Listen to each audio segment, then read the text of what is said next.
श्री सीतानाथ समारंभां रामानंदार्य मध्यमाम् अस्मदाचार्यपर्यन्तां वंदे गुरु परंपराम्।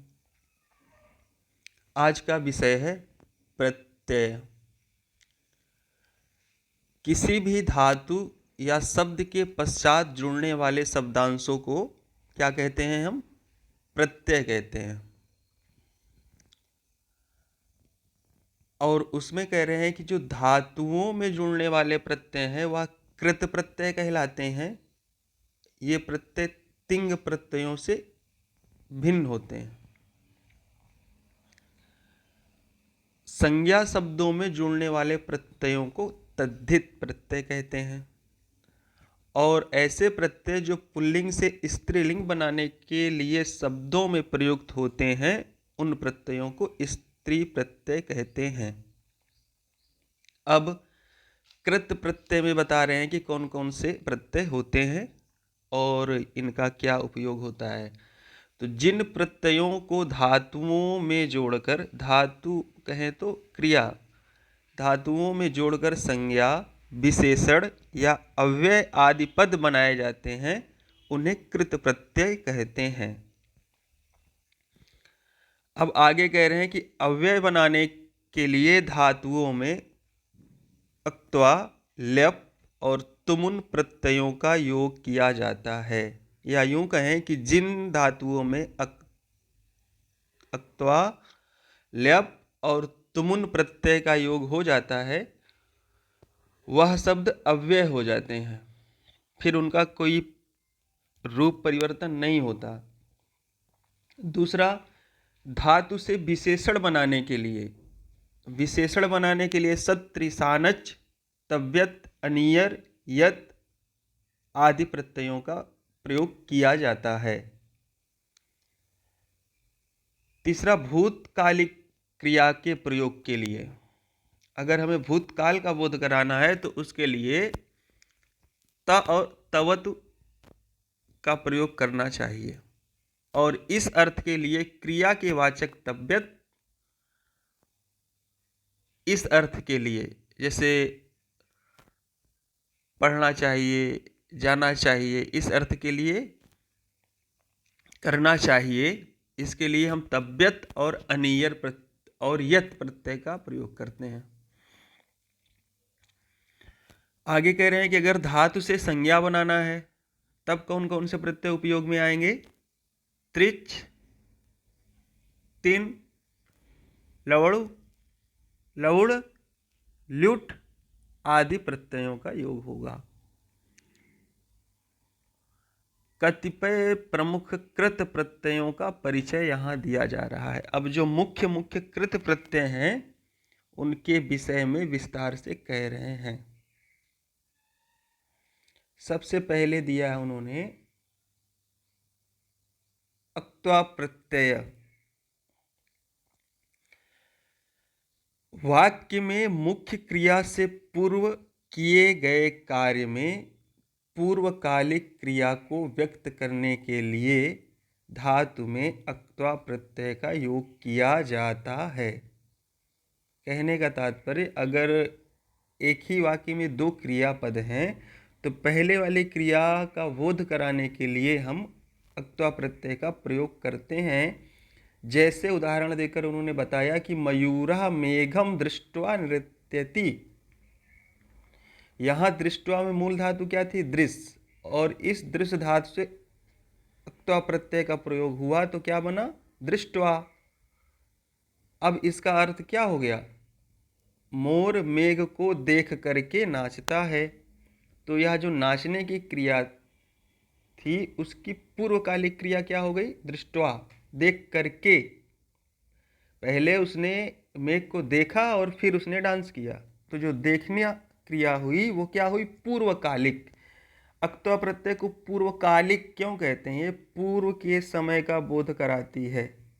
अक्त्वा प्रत्यय पूर्वकालिक क्रिया में योग होता है इसका। उदाहरण देखिए, क्रि प्लस अक्त्वा क्या बना?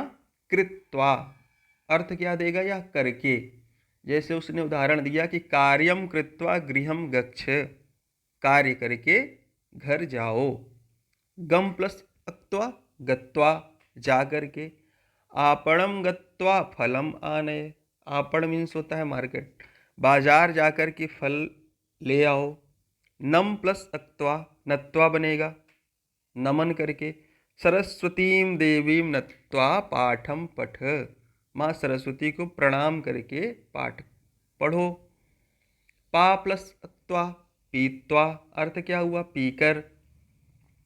दुग्धम पीत्वा शयनम कुरु, दुग्ध पी करके शयन करो। श्रु प्लस अक्त्वा, श्रुत्वा, सुनकर।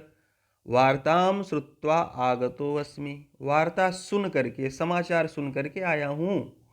दृश्य प्लस अक्त्वा, क्या बना? दृष्टवा, देख करके। बहिः दृष्टवा आगच्छामि, बाहर देख करके आ रहा हूँ। हन प्लस अक्त्वा, हत्वा, मार करके। रामः रावणम हत्वा सीताम प्राप्नोत, राम जी ने रावण को मार करके सीता जी को प्राप्त किया। प्रक्ष प्लस अक्त्वा, पृष्ठवा हो गया, क्या हुआ? पूछ करके। गुरुम पृष्ठवा आगच्छामि, गुरु जी से पूछ करके आया हूं। त्यज प्लस अक्त्वा, त्यक्त्वा, त्याग कर। सीता वने त्यक्त्वा लक्ष्मण आगता, सीता जी को वन में छोड़ करके लक्ष्मण जी आए। स्पृश प्लस अक्त्वा, स्पृष्ट्वा, छूकर। मम मित्रम माम स्पृष्ट्वा गतः, मेरा मित्र मुझे छू करके गया। ज्ञा प्लस अक्त्वा, क्या बना? ज्ञात्वा, जान करके। परीक्षा फलम ज्ञात्वा सह अति प्रसन्न अस्ति, अपना परीक्षा परिणाम जान करके वो बहुत प्रसन्न है, अच्छा आया होगा रिजल्ट उसका। पठ प्लस अक्त्वा, पठित्वा, पढ़कर। हम पुस्तकम पठित, हम नहीं अहम, अहम पुस्तकम पठित्वा ज्ञानम प्राप्स्यामि, मैं पुस्तक पढ़ करके ज्ञान प्राप्त करता हूँ।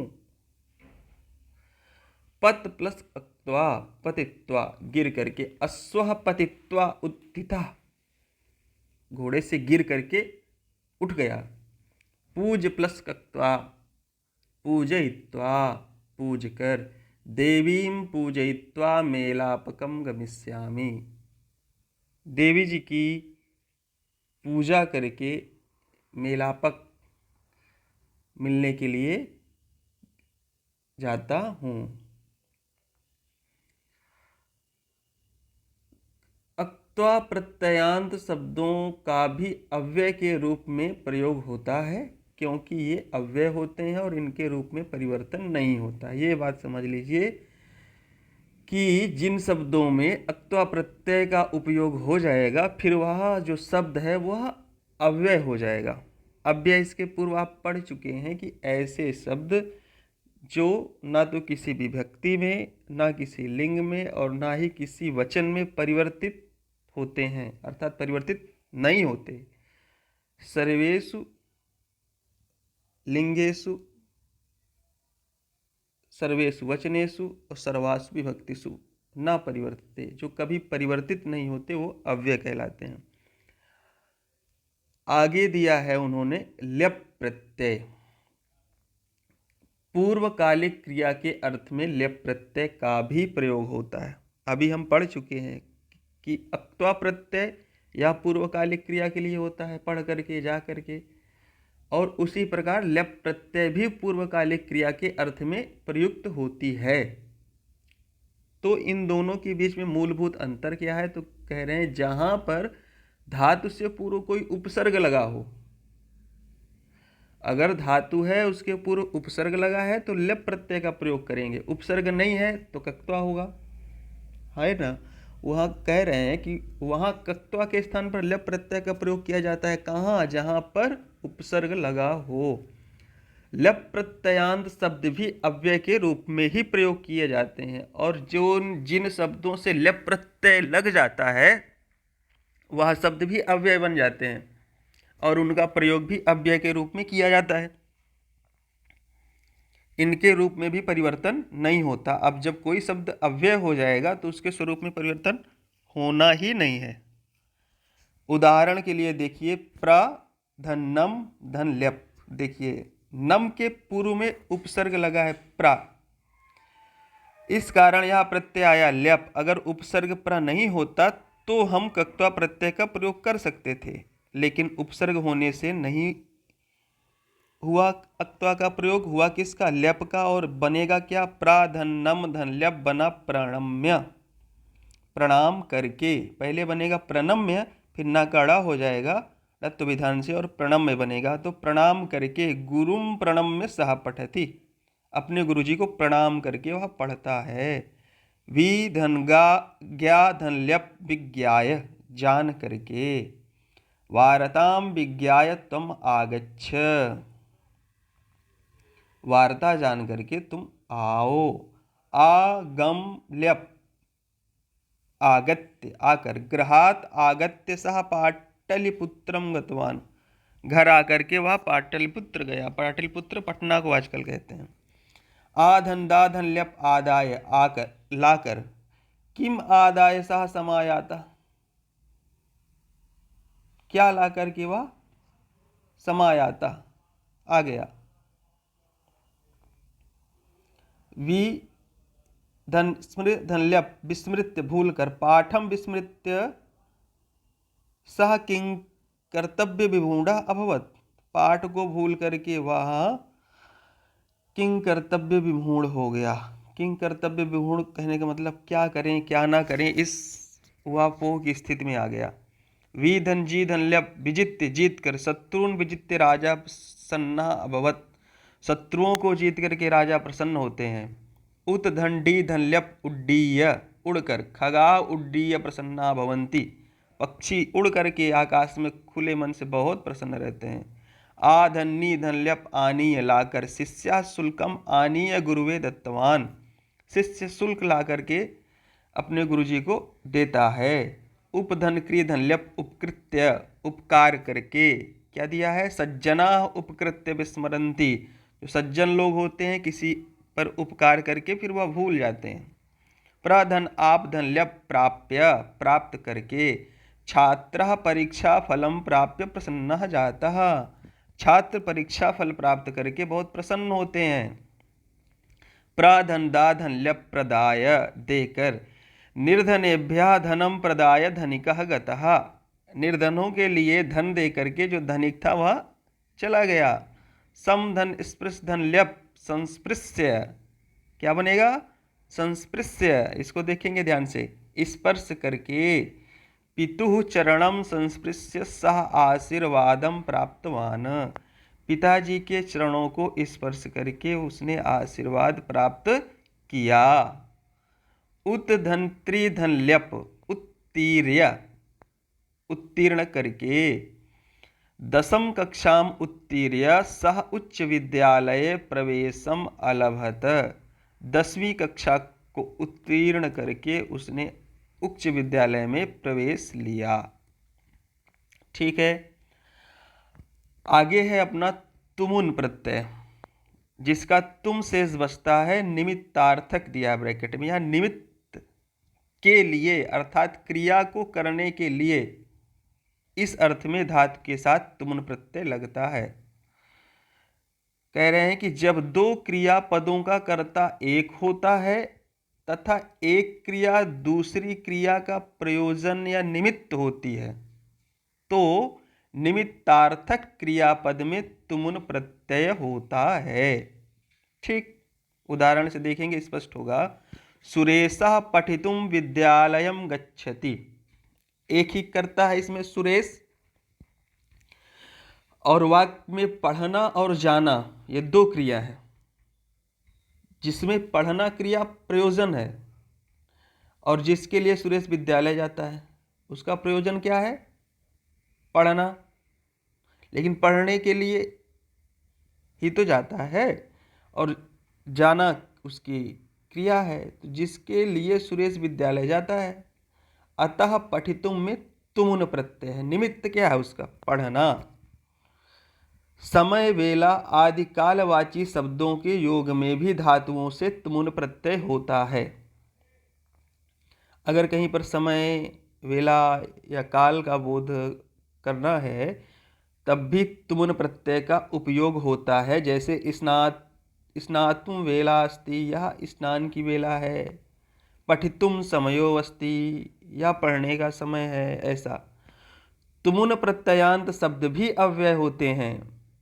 इसके पूर्व जो हम दो प्रत्यय पढ़े कौन कौन से, अक्त्वा और ल्यप, इनसे बने शब्द भी अव्यय रहते हैं। और तुमुन भी जिन शब्दों में लगता है वह भी अव्यय होते हैं, इनका रूप भी नहीं बदलता। ठीक है, उदाहरण देखिए।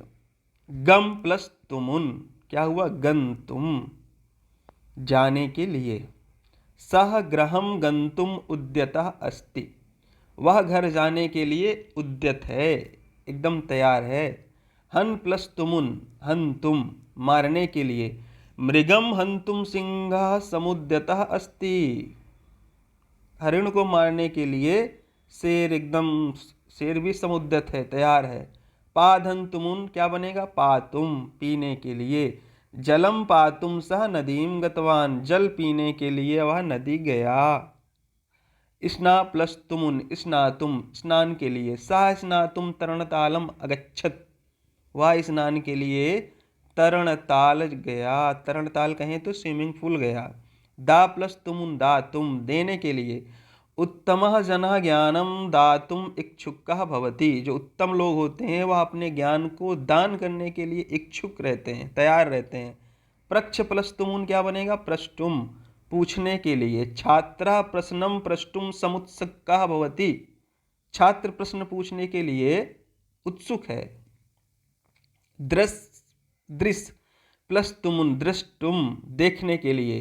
देखिए इसको ध्यान से देखिए, दृश्य में पहले री की मात्रा ऐसे है ना, दृश्य प्लस तुमुन, और इधर उसमें परिवर्तन हुआ, दृष्टुम है ना। तो देखने के लिए, चित्रम दृष्टुम बालकः आगच्छत्, चित्र देखने के लिए बालक आया। हस प्लस तुमुन, हसितुम, हंसने के लिए। अहम हसितुम इच्छामि, मैं हंसने के लिए इच्छा करता हूँ। खाद प्लस तुमुन क्या बनाएंगे, खादितुम, खाने के लिए।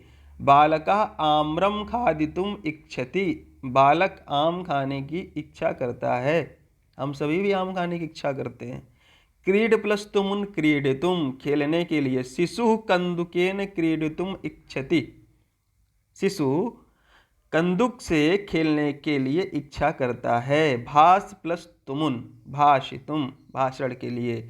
सा भाषितुम उत्थितः, वह भाषण के लिए उठता है।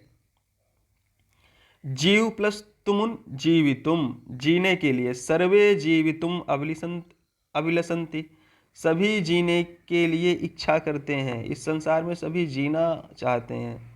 कथ प्लस तुमुन, कथयितुम, कहने के लिए। ध्यान देंगे, कथितुम नहीं बनेगा, कथयितुम होगा, कहने के लिए। कथाम कथयितुम सह आगच्छत, कथा कहने के लिए वह आया। सकना, इस, चाहना इत्यादि धातुओं के साथ भी पूर्व क्रिया में तुमुन प्रत्यय का प्रयोग होता है। जैसे मैं पढ़ सकती हूँ या पढ़ सकता हूँ, या मैं पढ़ना चाहती हूँ या चाहता हूँ।